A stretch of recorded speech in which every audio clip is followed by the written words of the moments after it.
आप जब बोल रहे हो कि वो गर्भ में नहीं आते हैं, तो आप तो अपने माँ बहन को ही गाली दे रहे हो, अपने माँ के जो सिस्टम है उनको गाली दे रहे हो। समझ रहे हैं इन चीज़ों को? बिला वजह के, बिना कारण कर व्यवस्था की आप बात कर रहे हैं कि वो प्रकट हुए थे।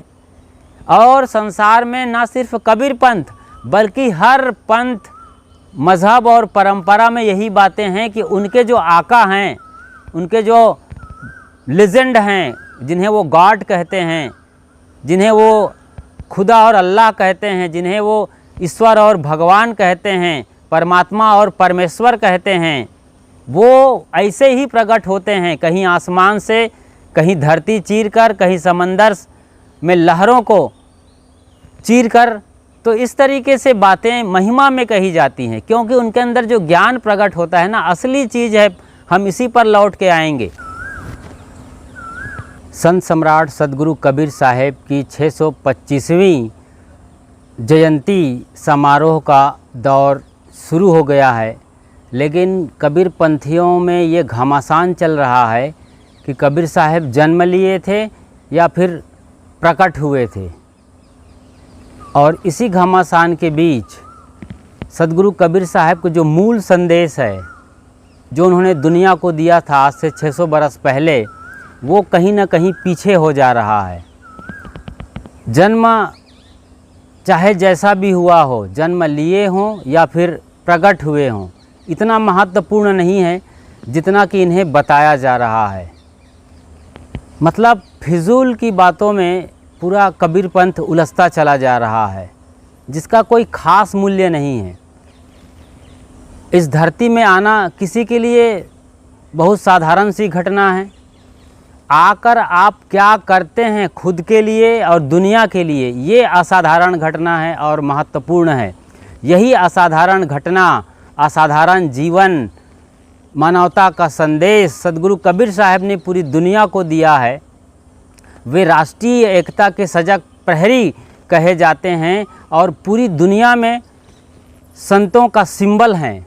कहत कबीर सुनो भय साधो, ये लाइन आप किसी भी दुनिया के किसी भी कोने में जाकर गा दीजिए तो ये इंटरनेशनल रिंगटोन है आज। जी हाँ, इंटरनेशनल रिंगटोन है, कहत कबीर सुनो भई साधो। रिंगटोन कहाँ का? मोबाइल का नहीं, लोगों के दिलों का। ये आप लाइन जब गाएंगे, लोग सुनेंगे किसी भी देश के किसी भी कोने के, तो वो समझ जाएंगे कि ये हिंदुस्तान से आया है, भारतवर्ष इंडिया से आया हुआ है और सदगुरु कबीर साहब के ये फॉलोअर्स हैं, उनके गीत और भजन गा रहे हैं। इतनी बड़ी शख्सियत को खाली जन्म लेने और प्रगट लेने में ख़त्म कर देना कबीर पंथियों की आज के दौर पर सबसे बड़ी नाइंसाफ़ी और नाकामयाबी है।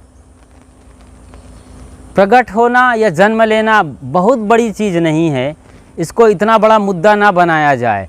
सबसे बड़ी मुद्दे की बात तो ये है कि आपके अंदर जो सदगुरु कबीर साहब सोए हुए हैं, क्या वो प्रकट हो रहे हैं?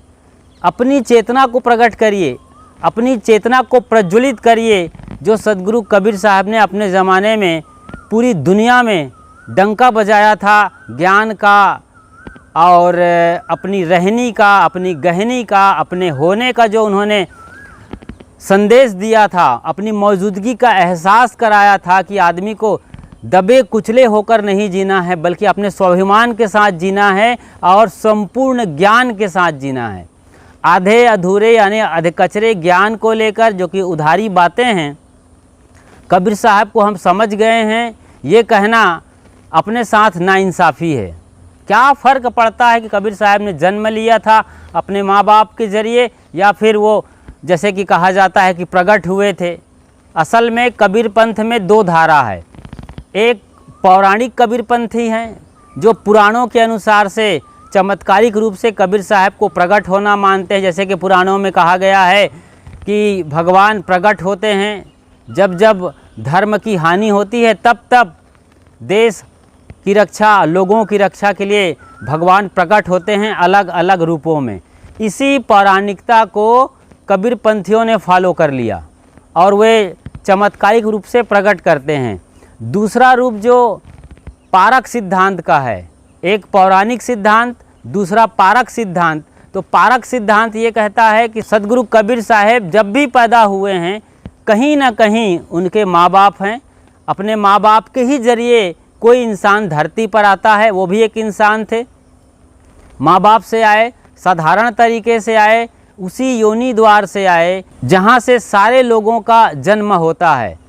जो विश्व का शाश्वत नियम है, सृष्टि का नियम है, उसी कुदरत के नियम के अनुसार ही हर इंसान का जन्म होता है। उसी तरीके से सदगुरु कबीर साहब का जन्म हुआ है। तो शारीरिक जन्म और चमत्कारिक जन्म को लेकर कबीर पंथियों में ख़ास तौर से उनके ज्येष्ठ पूर्णिमा का जब अवसर आता है तब ये घमासान शुरू हो जाता है। और यहाँ पर बड़ी चूक ये हो रही है कि सदगुरु कबीर साहब हमारे अंदर जो सोए हुए हैं, यानी हमारी चेतना, कबीर साहब कौन थे? जो भी थे, लेकिन उनकी चेतना तो जगी हुई थी ना। साफ साफ देखने का और साफ गोई कहने का जो अंदाज है उसे पूरी दुनिया वाकिफ़ है। चुभती है उनकी बातें, लेकिन बात तो सही होती है ना। आपने कबीर सीरियल देखा है, वहाँ पर एक किरदार बोलता है, कबीर कहता तो गलत लेकिन लगता सच है। कैसे सच लगेगा? जब सच बोलता है तभी सच लग रहा है। यही बात है। कबीर साहब की कई बातों को छुपाया गया है, अलग अलग ढंग से प्रस्तुत किया गया है। बात करते हैं पौराणिक कबीर पंथियों की। वो कहते हैं कि कबीर साहब प्रकट हुए थे। उनका ये कहना है कि स्वामी रामानंद के एक शिष्य थे अष्टानंद, वो लहर तालाब के किनारे काशी में, जिसे आज बनारस कहा जाता है, वाराणसी कहा जाता है, उस गंगा किनारे काशी नगरी में लहर तालाब के किनारे बैठे ध्यान कर रहे थे। सवेरे सवेरे का वक्त था, सूरज निकल रहा था और उसी दरमियान उसने देखा कि एक चमकता हुआ गोला, यानी नूर का गोला कमल फूल पर आया और वो बालक का रूप ले लिया और बाद में वही बालक कबीर साहब के नाम से दुनिया में विख्यात हुए। अब ये किसी महापुरुष के जन्म को महिमा के रूप में मंडित करना है। बात इतनी सी है, कोई और बड़ी बात नहीं है कि आसमान से सदगुरु कबीर साहब आ गए। मान लो आसमान से सदगुरु कबीर साहब आए, कुछ सेकंड्स के लिए बात मान लेते हैं, कहते हैं कि कबीर साहब ने पूरी सृष्टि की रचना की है। यही पौराणिक कबीर पंथी आगे बोलते हैं। जन्म को तो ये ऐसा चमत्कारिक मानते ही हैं, आगे वो उनका मानना है कि कबीर साहब ने पूरी सृष्टि की रचना की है। जब कबीर साहब यहाँ जन्म ले रहे हैं, प्रकट हो रहे हैं कमल फूल पर, तो कैसे सृष्टि की रचना की? उसके पहले से ही सृष्टि रचना हो गई थी ना, तभी तो तालाब था, कमल फूल था। स्वामी अष्टानंद पहले उनके हो गए हैं, तभी तो वो देख रहे थे। वो कहते हैं कि चारों युगों में आते हैं, सतयुग में सत सुकृत, द्वापर में मुनिंद्र, त्रेता में करुणामय और कलयुग में कबीर। चारों युगों में वे बारंबार प्रकट होते रहते हैं, उनका ये मानना है। और ये कहना है कि उन्होंने सृष्टि की रचना की है, अनंत ब्रह्मांड नायक है, उन्होंने ही संपूर्ण संसार को बनाया है, उनके पहले संसार था ही नहीं। अब बहुत सारे सवाल खड़े हो जाते हैं, जब संसार था नहीं तो सारा मटेरियल, जो रॉ मटेरियल है दुनिया बनाने के लिए, मिट्टी, पानी, आग, हवा, वो कहाँ से लेके आए, किस उद्देश्य से बनाए? जब कबीर पंथ ही नहीं था, कबीर पंथी ही नहीं थे, उनके मानने वाले चाहने वाले लोग ही नहीं थे, तो क्यों बनाई उसने दुनिया? क्या ज़रूरत थी? किस पर करुणा किया? किसके लोक मंगल के लिए उनके अंदर भावना आई और उन्होंने दुनिया बनाई? ऐसे तमाम सवाल हैं जिनका कोई उत्तर किसी के पास नहीं है, ना आज है, ना कल मिलने वाला है, ना आने वाले अरबों खरबों अनंत काल तक नहीं मिलेगा। ऐसे ऐसे फालतू की चीज़ों में कबीर पंथ उलझा हुआ है, उनके ज्ञान को तिलांजलि दे दिए हैं।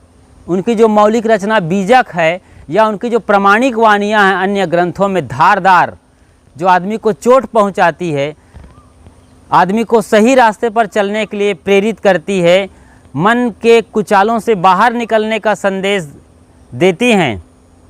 काम, क्रोध, लोभ, मोह, मद, माया, मत्सर को छोड़ करके दया, क्षमा, संतोष, विवेक, विचारशील में जीने का जो महान मानवतावादी संदेश है और एक आदमी को आदमी बनने का संदेश देता है, मानव को मानव बनने या होने की प्रेरणा देता है, वो सब साइड लगा करके खाली जन्म और मृत्यु के रहस्य में लोग अटके हुए हैं और अपने अपने ढंग से उनकी महिमा गा रहे हैं। महिमा के पीछे सार को नहीं देखते हैं, जिसे कि देखना चाहिए। बड़ी अजीबोगरीब बात है। तो वो प्रकट होना मान रहे हैं कि वो जन्म नहीं लिए। इतने बड़े महापुरुष जो संसार के रचयिता हैं, वे सत्पुरुष भला माँ के गर्भ में आएंगे, गंदगी में लिपट कर आएंगे, योनि द्वार से बाहर होंगे, गंदे रास्ते से। सोचो जरा, क्या आप बोलते हो? क्या माँ का जो द्वार है जहाँ से हम सब आते हैं, क्या वो द्वार इतना गंदा है, इतना विभत्स है? गर्भ में तो हर आदमी गंदगी से लिपटा रहता है। न सिर्फ आदमी बल्कि पशु, परिंदे, कीड़े मकोड़े भी अपने माँ के गर्भ में गंदगी से लिपटे रहते हैं। बाहर आते हैं, एक प्लास्टिक नुमा जो प्रूफ सिस्टम है उसमें पैक होकर के आदमी रहता है गर्भ में, वहाँ से बाहर आता है, वो पैक फूटता है और तमाम गंदे पानी, मल, मूत्र बाहर होते हैं, उनके शरीर से बाहर हो जाते हैं, यानी जो लिपटे रहते हैं। और आदमी को जब साफ़ किया जाता है, जानवर भी अपने बच्चे को चाट करके साफ़ करते हैं, तब जा कर के ये स्थिति बनती है शरीर का सही तरीके से साफ़ सफाई हो कर के वो जीने लायक बनता है, आँखें खुलती हैं और वो जीना शुरू कर देता है संसार में। सबकी कहानी है। तो ये तो आप जब बोल रहे हो कि वो गर्भ में नहीं आते हैं, तो आप तो अपने माँ बहन को ही गाली दे रहे हो, अपने माँ के जो सिस्टम है उनको गाली दे रहे हो। समझ रहे हैं इन चीज़ों को? बिला वजह के, बिना कारण कर व्यवस्था की आप बात कर रहे हैं कि वो प्रकट हुए थे।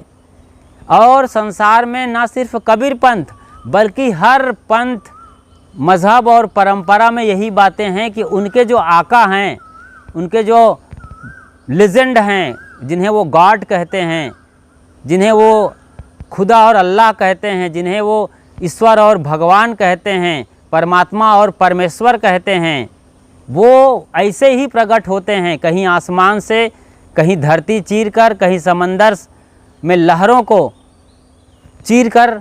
तो इस तरीके से बातें महिमा में कही जाती हैं, क्योंकि उनके अंदर जो ज्ञान प्रकट होता है ना, असली चीज़ है। हम इसी पर लौट के आएंगे। चाहे आप पारक सिद्धांत के फॉलोअर्स हों या फिर कबीर पंथ के अंदर पौराणिक कबीर पंथी या पौराणिक कबीर पंथ के फॉलोअर्स हों, दरअसल सदगुरु कबीर साहेब का ज्ञान ही मूल्यवान है।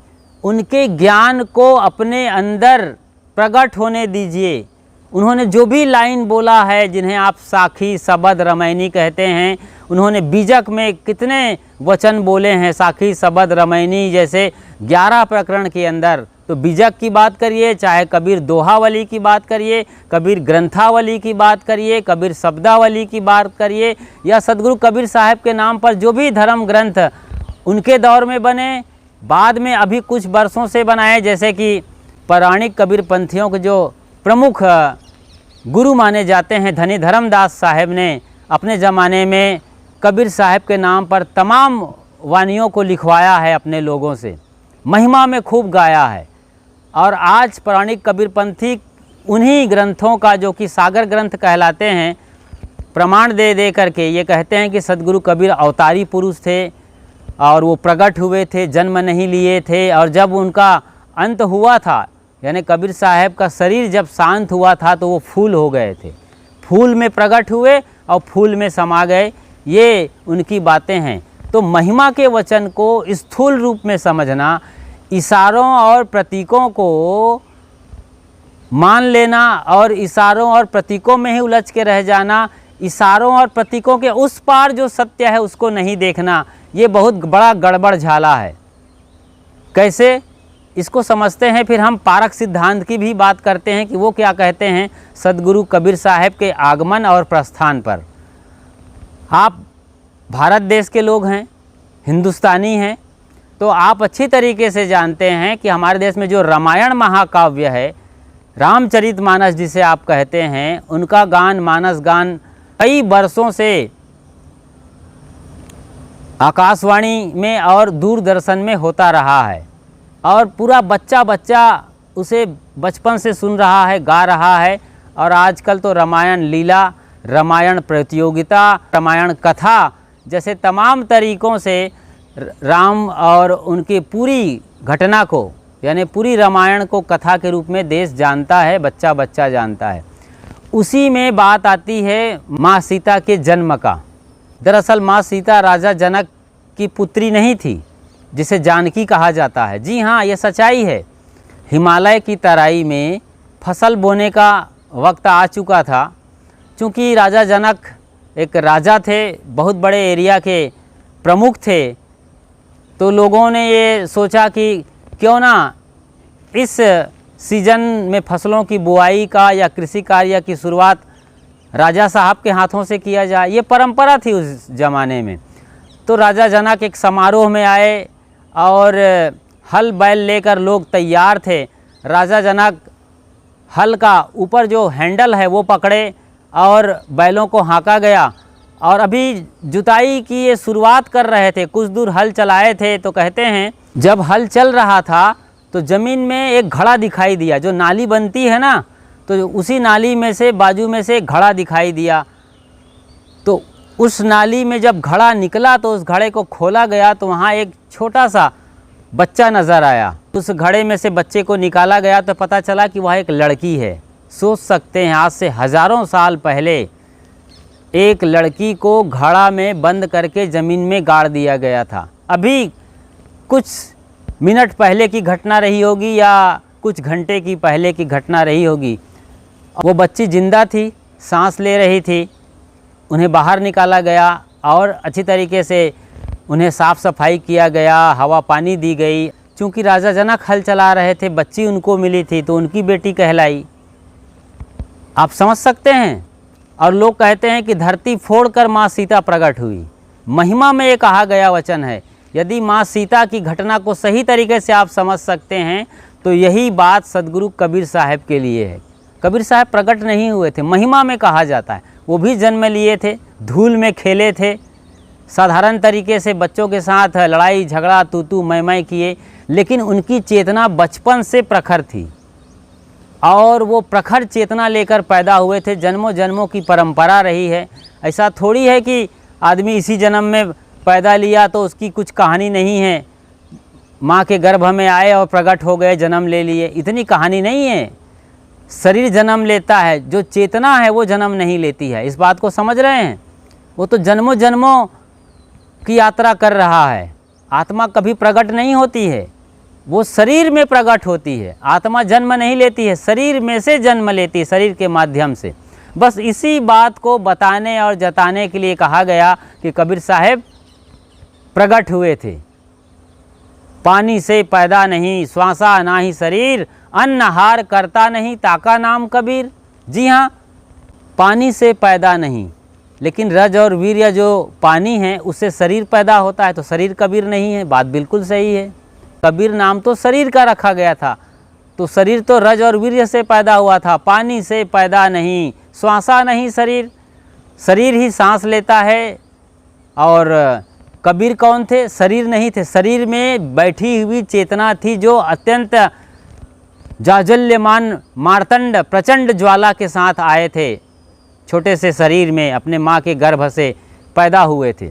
ठीक है, तो आत्मा ही कबीर है ना, और उसी शरीर में जहाँ वो पैदा हुए थे उसका नाम कबीर रखा गया था। तो पानी से पैदा नहीं श्वासा ना ही शरीर, अन्नहार करता नहीं। अन्नहार क्यों करेगा? आत्मा थोड़ी खाती पीती है जी। ये तो शरीर पंचकोश है, अन्नमय कोश है। इसको खाना पीना पड़ता है तभी ये चलता है। 70 साल 80 साल 90 साल। और सदगुरु कबीर साहब का पूरा जीवन तो 120 साल का है। 1398 ईस्वी में पैदा हुए थे और 1518 तक उनका पूरा जीवन सक्रिय रूप से चल रहा था। तो 120 बरस कबीर साहब का पूरा जीवन काल माना जाता है। इतिहास में ये बात है, तमाम विद्वान उस ज़माने के जो संत गुरुजन रहे हैं उनके साथ घूमने विचरने वाले उन संतों से लेकर आज के जो जानकार विद्वान है। उनके अनुसार 120 बरस कबीर साहब इस धरती पर रहे। पौराणिक कबीरपंथियों की एक और वाणी है कक्का बब्बा वाली। कक्का केवल नाम है और उसमें में एक लाइन आती है कि रर्रा सब में रमी रहा ताका नाम कबीर। जी हाँ, रर्रा सब में रमी रहा। रा अक्षर कह रहा है कि कबीर वही है जो सबके अंदर रम रहा है। सबके अंदर मतलब घट घट में। कौन है वो? आत्म तत्व। उसी को ही कबीर कहा गया है। तो इस हिसाब से आप समझते हैं तो बात बिल्कुल समझने लायक है और समझी जानी चाहिए। महिमा में मत जाइए, रियलिटी को समझिए। सदगुरु कबीर साहब के जीवन दर्शन को और उनके पीछे के तथ्यों को समझिए, तब तो। आप तो केवल किताब में चले जाते हैं, यानी ग्रंथ में चले गए, आपके गुरु ने जो बोला वही मान लिए। आपके पास बुद्धि और विवेक है, समझिए, विचारिए, तब जाकर के बात को मानिए। और यहाँ मानिए का मतलब जानना होता है। जब आप विचारते हैं, समझते हैं, बूझते हैं, देखते हैं, तब बात आपके भीतर से आती है, जो कारण का व्यवस्था के करीब होती है। विश्व का शाश्वत नियम भी यही कहता है और यही यूनिवर्सल लॉ ही, जिसे लोग अलग अलग नाम से, कोई अल्लाह खुदा कहता है, गॉड और लॉर्ड कहता है, भगवान और ईश्वर कहता है, परमात्मा और परमेश्वर कहता है, यही यूनिवर्सल लॉ ही है जिसके इतने सारे नाम हैं। विश्व का शाश्वत नियम, कारण कार्य की व्यवस्था। कुछ होने से कुछ होता है। खाली हवा में हाथ हिलाने से घड़ी नहीं आती है, वरना ये जादूगर क्यों आपको 10-10 रुपए के लिए कटोरा लेके जादू दिखा करके मांगते? या जब वो नोटों का बंडल पैदा कर सकते थे तो 10-10 रुपए का मोहताज क्यों होते हैं? समझ रहे हैं इस चीज़ को? यही आप कर रहे हैं। सदगुरु कबीर साहब के महान अनुयायी होकर के, महान सदगुरु के महान अनुयायी है। कबीर पंथ, कबीर पंथी कहलाते हैं आप। क्या बात है!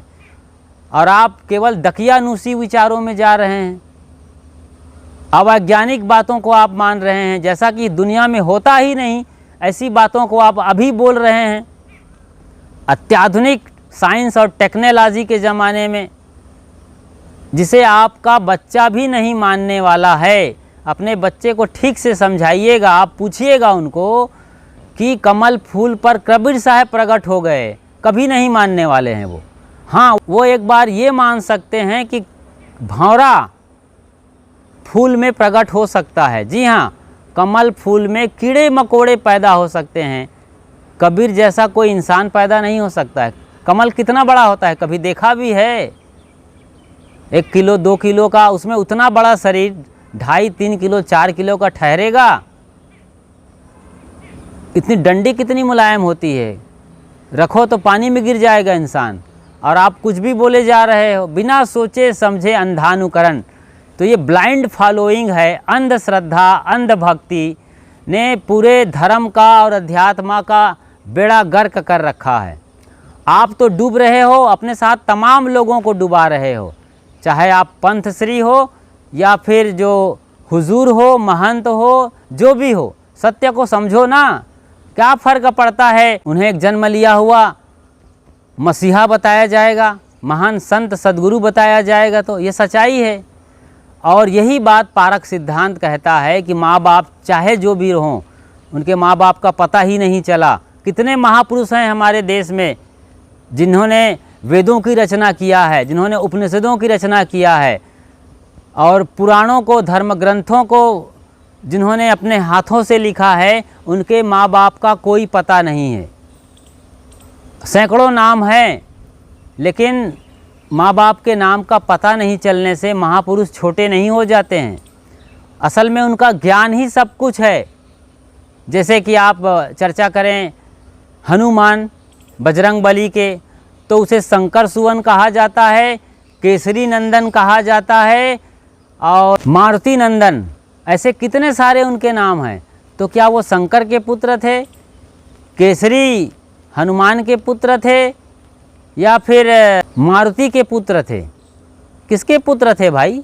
या पुत्र थे ही नहीं किसी के। एक शक्ति का नाम है। ऐसे ही कितने ऋषि महर्षियों का और हमारे पुरखों का पता नहीं है। माँ सीता के माँ बाप का पता नहीं है, इसी तरीके से आप सोचेंगे विचारेंगे तो और कितने जो भगवान कहे जाने वाले लोग हैं उनके माँ बाप का पता ही नहीं है। सदगुरु कबीर साहब का जो पंथ है, कबीर पंथ के अंतर्गत जो वैज्ञानिक दृष्टिकोण वाला है, कारण कार्य व्यवस्था को मानने वाला और जानने वाला है, विश्व के शाश्वत नियम को जो फॉलो करता है, यूनिवर्सल लॉ को, जिन्हें पारक सिद्धांत कहा जाता है, उनका साफ साफ कहना है कि सदगुरु कबीर साहब के माँ बाप का नाम का पता भले ही ना चलता हो, लेकिन क्या फ़र्क पड़ता है। कोई भी इंसान का बच्चा बगैर माँ बाप के पैदा नहीं होता है। यहाँ तक कि जो टेस्ट ट्यूब बेबी है और सेरोगेसी मदर का जो सिस्टम अभी चल रहा है, उसमें भी माँ और बाप के रज और वीर्य की ज़रूरत पड़ती है। बगैर रज और वीर्य मिले, मूल मिले बगैर डीएनए के कुछ भी पैदा होने वाला नहीं है। इस बात को आज विज्ञान भी मान रहा है, और विज्ञान शब्द हटा भी दो, उसे जो कारण कार्य व्यवस्था कहा जाता है, कुछ होने से कुछ होता है, कुछ भी नहीं है और कुछ भी हो जाएगा। ये बातें सिर्फ चमत्कारिक हो सकती हैं, कहने सुनने में, कथा कहने में, लोगों को बताने में, सभा में बोलने में अच्छा लगता है, क्योंकि आपके अनुयायी बनते हैं, आपके फॉलोअर्स बढ़ते हैं। ये सस्ता सौदा है। चमत्कार और महिमा की बातें सबसे सस्ती बातें हैं। लोग इसमें विवेक और विचार नहीं करते, आंख मूंद करके मान लेते हैं, क्योंकि उन्हें कुछ भी पता नहीं है।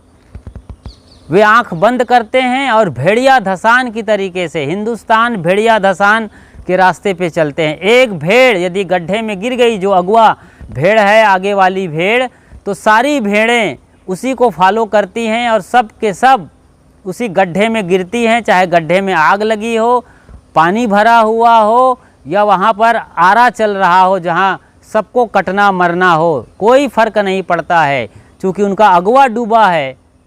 यही सब काम हो रहा है आज कबीर पंथ में। अगुआ डूबा हुआ है, अज्ञानी है, मूढ़ है, वो जो बोल रहा है वो लोग आंख मूंद करके उन्हें फॉलो कर रहे हैं बिना विवेक विचार के। जबकि सदगुरु कबीर साहब ने बीजक में कहा है, करहु विचार जो सब दुख जाई। विवेक और विचार करने पर बार बार जोर दिया है। बीजक पढ़िए ना आप, बीजक को लोग पढ़ना नहीं चाहते, जहाँ आग उगलती हुई वाणी है। सभी तरह के कर्मकांड, ढोंग ढकोसले, भ्रम, अंधविश्वास, जादू और चमत्कार का उन्होंने धज्जियाँ उड़ा रखी है। बीजक पढ़िए तो इस तरह की धार्मिक मान्यताओं की, जो कि पोंगापंथी है, उन्होंने धज्जियाँ उधेड़ रखी है। आप बीजक पढ़ना नहीं चाहते, आप सस्ता में जीना चाहते हो। जब आदमी महंगा में जीना चाहता है, नगद सौदा करना चाहता है, पैसा और पसीना बहाना चाहता है, तब उसे बड़ा अखरता है। हाँ, क्योंकि सस्ते का आदी है, फोकट में जीने का आदी है, कुछ भी विवेक विचार नहीं करना है जी। आंख बंद करो, हाथ जोड़ो और भीड़ में शामिल हो जाओ। कई बार आपने भीड़ में शामिल होकर मंदिर, चर्च, गिरजाघर, गुरुद्वारा में प्रवेश करने का कोशिश किया होगा। तो मंदिर, मस्जिद, चर्च, गिरजाघर, गुरुद्वारा में जब एंटर लेना चाहेंगे, भीड़ है, आप हाथ जोड़ के खड़े हो जाइए। बस आप कब इन धार्मिक स्थानों में अंदर प्रवेश कर जाएंगे पता नहीं चलेगा। जो भी वहाँ पर पूज्य इष्ट की मूर्ति या जो अनुष्ठान केंद्र है, वहाँ आप परिक्रमा भी कर देंगे और बाहर आ जाएंगे मंदिर के, पता भी नहीं चलेगा। इस तरीके से चीज़ें आपके साथ हो रही है और आप चुपचाप बैठे हुए हैं। तो कबीर साहब जन्म लिए थे या प्रकट हुए थे, महत्वपूर्ण ये नहीं है। महत्वपूर्ण है कि आपकी चेतना प्रकट हुई है कि नहीं। आपकी आत्मा तथ्यों को, चीज़ों को, दुनिया को, मान्यताओं को, आडंबरों को, ढोंग ढकोसलों को, कर्म कांड और पाखंड को, भ्रम और अंधविश्वास को, जादू और चमत्कार को सही तरीके से देखती समझती है कि नहीं। कबीर साहब की बातों को सही ढंग से आप समझते हैं और जीते हैं कि नहीं। कबीर साहब ने क्या बोला है और आप क्या कर रहे हैं। कबीर साहब ने क्या सिखाया है आपको और आप सब उसके उल्टे विपरीत कर रहे हैं। केवल आप कुछ पल उनकी पूजा के वक्त, उनके नाम पर भजन कीर्तन करते वक्त बाहर से धार्मिक मालूम पड़ रहे हैं, सतयुगी मालूम पड़ रहे हैं, और बाकी टाइम पूरे कलयुगी हैं। मतलब मंदिर, मस्जिद, चर्च, गिरजा घर, गुरुद्वारे में जब आप एंट्री लेते हैं, धार्मिकता का चोगा लगा करके, तिलक वगैरह लगा करके और दंड कमंडल ले करके, पूजा आरती की सामग्री ले करके, वुजू करके, हाथ पैर धो करके, और जो भी आपको सिंबल मिला है क्रॉस का, माला का, रुद्राक्ष की माला वगैरह का, या जो भी आप टोपी वगैरह लगा लिए हैं, दाढ़ी चोटी बढ़ा लिए हैं, खतना करा लिए हैं, इस तरीके से जो ड्रेसेस कोड जारी किए हैं वो लगा लिए हैं, आप धार्मिकता के नाम पर पूरे धार्मिक मालूम पड़ रहे हैं। तो कुछ पल ये सब करते हुए आप धार्मिक होते हैं, और जब चोगा उतारते हैं धार्मिकता का तो आप कसाई हो जाते हैं, पूरी तरीके से कसाई हैं। लोगों के साथ बात करने का सलीका एकदम आक्रामक है, या अहंकार पूर्ण वचन बोल रहे हैं, ऐसा बोल रहे हैं कि आदमी जिंदा जल भून कर राख हो जाए। इधर तो आप चीज़ों को धोकर पोंछ कर खाते हैं, लेकिन बानी ऐसा बोलते हैं कि जैसे आदमी को जिंदा चबा जाएंगे। तो यही धार्मिकता है, यही ईसाईयत है, यही मुसलमानियत है, यही हिंदुत्व है, या फिर यही सिखपना है? क्या सीखा है आपने अपने गुरु, इष्ट और परंपरा से? क्या यही कबीर पंथ होना है? दया धर्म पर कितना बोला है सदगुरु कबीर साहब ने। कहत कबीर सुनो भाई साधो, कितना सुनाया है उन्होंने अपने बानियों में आपको, और आप कुछ भी नहीं सुनते हैं। कबीर खड़ा बाजार में सबकी मांगे खैर, ना काहू से दोस्ती ना काहू से बैर। वे राग और द्वेष से बाहर निकलने की बात कर रहे हैं, और आप पंथी में लगे हुए हैं। पछा पछी के कारणे सब जग रहा भुलान, निरपक्ष होए के हरि भजे सोई संत सुजान। एक से एक बढ़कर बानी है। बोल तो अमोल है जो कोई बोले जान, ये तराजू तौल के तब मुख बाहर आन। जब आप तौलते हैं, विवेक विचार करते हैं, तब ये बातें निकल कर आती हैं। और आप बिना तौले बस बोले जा रहे हैं, अनाप शनाप सड़ी गली मान्यताओं को लेकर के। भाषा भी आपकी बिगड़ी हुई है, तो बोली में तलवार जैसे हो गई है। साधु भया तो क्या भया, बोले ना ही विचार, हतय पराई आत्मा जीभ बांध तरवार। आप सुबह से शाम तक जो भी व्यवहार करते हैं, जिन चीज़ों के साथ व्यवहार करते हैं, प्राणी और पदार्थ या वस्तु और आदमी या पशु परिंदों के साथ, सभी घटनाओं का उदाहरण देते हुए साहब ने आपको हर इंच में, एक एक सेकंड, एक एक मिनट में क्या आप करते हो सब पर बोल चुका है। सब पर साखी दोहे बानी सबद रबैनी है। पढ़िए तब तो, समझिए तब तो आँख खोल करके। और आप तो जो बाद में चमत्कारिक ग्रंथ बना दिए हैं, सागर ग्रंथ, उसी में उलझे पड़े हैं। बीजक को पढ़ते नहीं, जो मूल रचना है, उनकी प्रमाणिक मौलिक रचना है पूरी दुनिया में, जिसे आज पढ़ाया जाता है यूनिवर्सिटीज़ के अंदर, और सभी विद्वान और जानकार जिन्हें स्वीकारते हैं। क्योंकि सच को ही स्वीकारा जाएगा ना, झूठ को कौन स्वीकारा जाएगा। जो महाअवैज्ञानिक बात है, कारण कार्य व्यवस्था के विपरीत है, विश्व में जो शाश्वत नियम है उसके भी अनुकूल नहीं है, एक बच्चा भी जिसे स्वीकार नहीं करता उसे आप आंख मूंद के मानते हैं। धन्य है आपकी बुद्धि और समझ पर, बलिहारी है। कबीर साहब को समझ करके, उनकी वानियों को पढ़कर, उनके जो सच्चे रास्ते हैं, पक्के रास्ते हैं, उनको फॉलो करना, यानी मानवता के साथ जीना, सबके लिए भले का सोचना, झूठी और अवैज्ञानिक बातों से अपने को बचाना, क्योंकि ये कहीं नहीं ले जाने वाली हैं, आधे अधूरे रास्ते में लटकाने वाली हैं। ऐसी बातों से आपने को बाहर निकाल करके सत्य के धरातल पर खड़ा होना, और असत्य तथा जो भी झूठ है, चाहे वो अपने परंपरा में कितने ही लोग मानते हों, अपने पंथ श्री हजूर संत महंत गुरुजन बोलते हों, तो भी उन्हें इनकार कर देना। क्योंकि 2 और 2 4 ही होगा, मतलब 2 + 2 = 4। जहाँ भी अवैज्ञानिक और अकारणकर व्यवस्था की बातें हैं, मतलब 2 + 2 = 5, हटाइए उसको। 2 और 2 5 हो ही नहीं सकते, जोड़ने पर 4 ही होगा। और इतना बड़ा सत्य आप नहीं देखते हैं और फिजूल की बातों में उलझे हुए जीवन को बर्बाद कर रहे हैं। तो बाकी बातें आने वाले समय में और करेंगे। फ़िलहाल इतना ही। शुक्रिया आपका, इतने शानदार तरीके से आपने इन बातों को सुना है, आत्मसात किया है। उम्मीद करते हैं कि आपकी चेतना जगी होगी, आपके भीतर जो सोया हुआ कबीर है वो प्रकट हो रहा होगा। मतलब आपकी जो चेतना सोई हुई है, केवल गुरु और ग्रंथ को सुन करके मानने की जो परंपरा है, विवेक विचार किए बगैर भेड़िया धसान की, वहाँ से बाहर निकलिए और आपके भीतर जो सो रहा कबीर है, आपकी चेतना है, उसे प्रकट होने दीजिए, जगाइए। तभी आप सच्चे कबीरपंथी हैं, वरना अपने को धोखा दे रहे हैं और दूसरों को भी। शुक्रिया आपका साथ निभाने के लिए।